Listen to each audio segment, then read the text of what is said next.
BMO Field remains Toronto FC's fortress after they pounded 4 goals into the back of NYCFC's net on Sunday. Welcome to After 90, presented by Kia. Caroline Szwed and Gareth Wheeler here with you. And Gareth, it was a hot summer day, and I'm not just talking about the weather.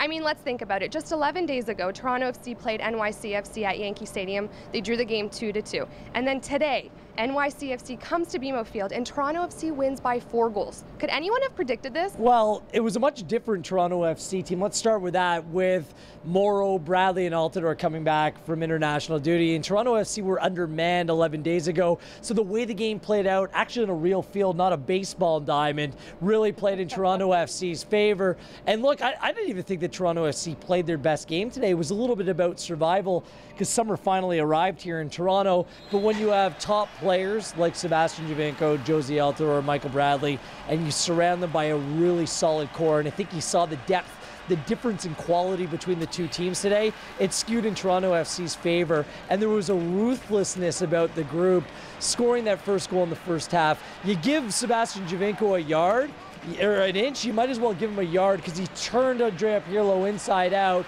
And from that point on in the second half, as NYCFC tried to push forward on the counterattack, Toronto FC just made them pay. I just think there's a big time gap in quality between the top team in the Eastern Conference and the third place team, which is New York. Coach Greg Vanney said it was a very good win for his side today.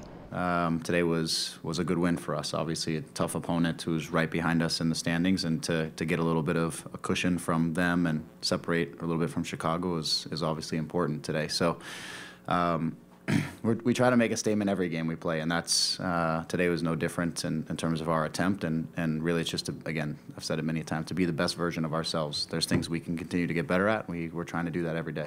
Super Seba to the rescue, perhaps, who opened the goal scoring today. The first goal, we saw him take on an old friend, and Andre Pirlo, an international teammate. 1v1, blows the ball past him, scores, and then we see him rip another free kick into the back of the net. Yeah, for whatever reason, Seba loves playing against New York, and David Villa is the player that leads the Audi Player Index in the course of the season.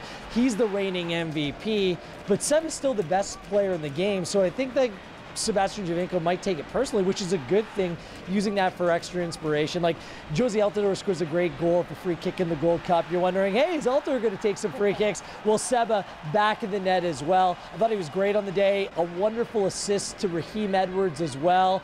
Giovinco could have had his hat trick. He's already scored 2 hat tricks over the course of his career against New York. Could have his third, but then Josie Altidore takes the penalty instead of him. It was just incredible to see it play out, and the two celebrate the goal together. It just shows you that sharing means caring, and it's more about we than me and all those good things. But Seba, 50 goals in 78 MLS games. What an incredible goal scoring record for the best player in the game. Sebastian Giovinco is proud of his accomplishments so far in MLS.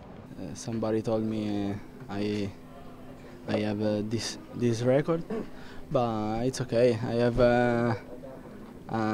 time for do more, and I'm happy. Today was a game of milestones, Gareth. We see Raheem Edwards score his first ever MLS goal. We see Sebastian Giovinco reach 50 MLS goals. And we also see Drew Moore having his 350th appearance in MLS. I mean, what a day. Yeah, all 3 of them were massive. I want to point out Raheem Edwards because Greg Vanney referred to him post-match as a secret weapon, which shouldn't be much of a secret anymore. He's coming to this team from TFC too. He's kind of reinvented himself as an outside player rather than an attacking player. And he scores his first goal in MLS today. The Brampton native, I mean, there's a local rivalry, at least there should be. Jake Chapman a week ago scores his first MLS goal. Raheem can't let him have all the fun. It was a class finish for Raheem. Thrilled for the player. We'll see who's the next Toronto FC player to reach a milestone as Toronto FC heads on the road to face DC United on August 5th at 7 o'clock p.m. For all updates on your team, visit torontofc.ca.